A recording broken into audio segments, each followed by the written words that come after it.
नमस्कार दोस्तों, आपका स्वागत है। आज हमारे पास काफ़ी बुकें हैं ये आयुर्वेद से संबंधित, और इनमें अलग अलग चीज़ें हैं, अलग अलग फार्मूले हैं। लेकिन आज अचूक आयुर्वेदिक नुस्खे में से हम पीलिया के ऊपर बात करेंगे। पीलिया, उसके बारे में क्या लिखते हैं इस किताब के अंदर। एक सेकंड रुक जाओ, इसमें किस पेज पे मिलेगा। ये लिख रखा है इन्होंने, पांडु पीलिया। ये है 46 पे देखते हैं इन्होंने इसके लिए क्या क्या लिखा हुआ है। इसमें लिखता है ये रोग अधिक कष्टकारी है। इसमें रक्त की कमी होने के कारण, यानी कि खून की कमी होने के कारण शरीर में पीलापन आने लगता है। आरंभिक अवस्था में सामान्य ज्वर यानी कि बुखार रहता है, जिसके कारण आभास नहीं होता, किंतु धीरे धीरे ये रोग बढ़ता रहता है। आंखों में पीलापन दिखाई देता है। साथ में अन्न के प्रति अरुचि, मतलब रोटी अनाज के प्रति अरुचि पैदा हो जाती है। अजीर्ण, मल अवरोध आदि के साथ ज्वर यानी कि बुखार का प्राय बना रहना, यानी कि शरीर में हल्का बुखार बना रहता है। और दाह और चित्त भ्रम जैसी अवस्था में उत्पन्न हो जाती है। इसके लिए लिखते हैं आयुर्वेद में ये पांडु रोग का कहा गया है। ये सामान्य जन सामान्य में ये पीलिया के नाम से प्रसिद्ध है। एलोपैथी में इसे जॉन्डिस कहते हैं, और भारतीय चिकित्सा विज्ञान में इसके 5 भेद करता है: वात, पित्त, कब्ज, त्रिदोष और मृत्तिका भसन जन्य। वात पांडु में त्वचा, नेत्र, मुख, मूत्र आदि रूखापन, लाली युक्त काला और शरीर में कंपन और कौंचने जैसी पीड़ा, अफारा और चित्तभ्रम जैसे लक्षण होते हैं।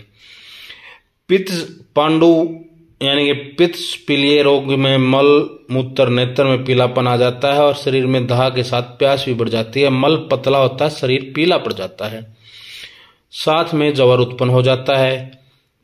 3rd नंबर पे आ जाता है कब्ज पीलिया में मुख में कफ जाना, शीत, तंद्रा, आलस्य, शरीर में भारीपन रहना, त्वचा, मुख, नेत्र, मुख में सफेदी झलकना आदि लक्षण प्रकट होते हैं। अब आता है त्रिदोष पीलिया, जिसको शनिपात पीलिया भी कहते हैं। इसमें ज्वर, अरुचि, मिचलाना, वमन माने उल्टी लगना, शीत, त्रिस माने प्यास लगना, चित्त की व्याकुलता यानी कि शरीर में व्याकुलता रहनी, शरीर अक्षीणता में और इंद्रियों के विषय में ग्राहक शक्ति का आभास होने लगता है।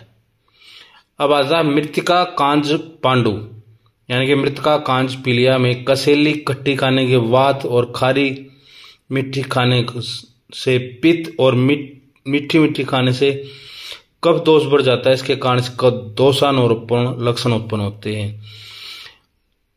वह रोगी का बल, वर्ण और जठर अग्नि आदि को प्रभावित करता है, और नेत्र पलक, कोपल, भुएं, नाभि, उपस्थ और पांव के शोध और उदर कर्मी तथा मल रक्त में कफ में मिश्रण निकलता है। लक्षणानुसार चिकित्सा करें आप। छोटी हड़ को गोमूत्र में 1 सप्ताह भिगोएं, और उसके बाद 1 हड़ नित्य प्रतिदिन सेवन कराएं, तो उससे पांडु रोग बिल्कुल नष्ट हो जाता है। छोटी हड़ के चूर्ण का सेवन करने से पांडु रोग में काबू पाया जाता है। मंडूर को अग्नि पर 7 बार तपाकर गोमूत्र में बुझाना चाहिए, इससे वो शुद्ध हो जाता है। और शुद्ध किए हुए मंडूर का महीन चूर्ण करके यह मंडूर 2 रत्ती की मात्रा में लेकर असमान भाग में, मतलब समान भाग नहीं होना चाहिए, घी और शहद का, उसमें मिलाकर खाएं। साथ में भात का भोजन करें, इससे भी पांडु रोग नष्ट हो जाता है और शोथ नहीं रहेगा तथा अग्नि में वृद्धि होगी, अरुचि दूर होगी। लेकिन इसमें घी और शहद की असमान मात्रा रखनी है। जिस तरह 60-40 का योग बनाएं, 40 ग्राम घी तो 60 ग्राम शहद, या 60 ग्राम शहद तो 40 ग्राम घी। एक समान मात्रा ना लें, कम ज्यादा मात्रा रखें। इसमें और भी देखते हैं।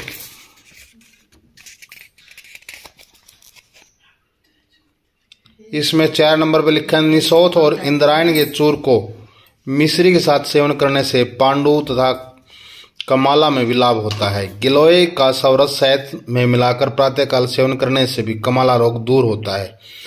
ककोड़े की जड़ का रस से नशा लेने से पांडु रोग और कमाला शीघ्र लाभ होता है।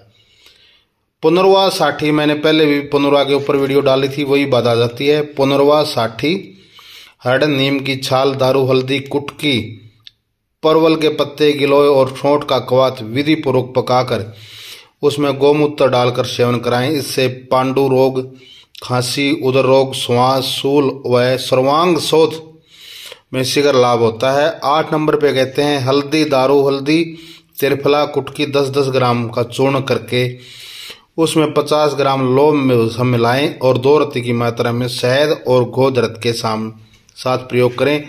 लेकिन यहाँ भी लिखते हैं कि असामान्य भाग हो गोदरत का, गाय के घी का और शहद का, और प्रातः शांत सेवन कराने से इससे भी पांडु रोग नष्ट हो जाता है। नंबर 9 पे लिखते हैं चित्रमूल, हरड़, भेड़ा, आंवला, नागर मोथा, बाय बिडिंग, सौंठ, काली मिर्च, छोटी पीपल, ये 9 द्रव्य समान भाग लेकर कूट कपड़ छान करें। फिर चूर्ण का वजन के बराबर लोभ सब मिलाकर खरल कर लें, यानी कि अच्छी तरह मिला लें इनको खरल में।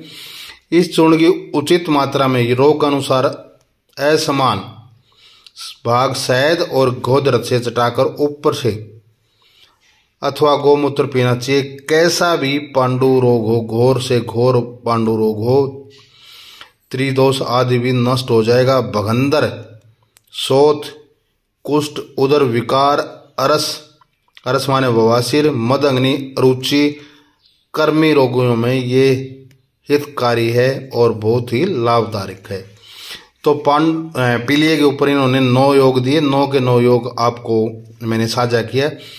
जो भी उचित लगे उसका आप प्रयोग करें। लेकिन जनमानस से मैं एक प्रार्थना करता हूँ, जिसमें भी घृत और शहद का नाम लिया है उनको समान मात्रा में नहीं रखें, एक दूसरे की विपरीत मात्रा रखें, यानी कि 50-100 ग्राम रखें। एक चीज़ को 50 ग्राम ले रहे तो दूसरी को 100 ग्राम करें, 50-50 ग्राम ना करें। इससे सेहत पे बहुत असर पड़ता है। घी और शहद इकट्ठा नहीं लेना चाहिए, लेकिन विपरीत वजन में इसको लेंगे तो वो आपके लिए लाभदायक होगा। वीडियो अच्छी लगे तो वीडियो को लाइक करें, शेयर करें, चैनल को सब्सक्राइब करें। जय हिंद, जय भारत।